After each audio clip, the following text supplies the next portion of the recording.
আপনার ছোট্ট বাচ্চা কেজি 1 কেজি 2 কেজি 3 পড়ে বা কি জানি করে নার্সারি গ্রুপে পড়ে, তারেও দেখবেন প্রত্যেকটা শব্দ বানান করিয়া অর্থ সহকারে বুঝে পড়ে।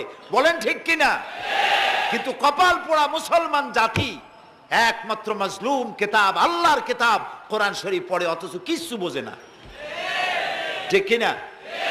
আমি যদি এখন জিজ্ঞেস করি যে আপনারা কোরআন বুঝে পড়তে পারেন কয়জন, হাত তোলেন। যদি বলি হাত কি কম বেশি উঠবে না কম উঠবে? সেই জন্য হাত উঠাইতে বললাম না। এটা আমাদের জন্য কপাল পোড়ার লক্ষণ। কি পোড়ার লক্ষণ? বিশ্বাস করুন ভাই, কোরআন শরীফ তাবিজ লেখার জন্য আসে নাই, কোরআন শরীফ ঝুলে ঝুলে আপনি পড়বেন এই জন্য আসে নাই। কোরআন আসছে তেলাওয়াত করবেন, বুঝবেন, আমল করবেন। হাদিস শরীফে এসেছে কোন কোন সাহাবীর এক একটা সূরা শেষ করতে বছরের পর বছর চলে যেত। কারণ কি? কারণ হলো তারা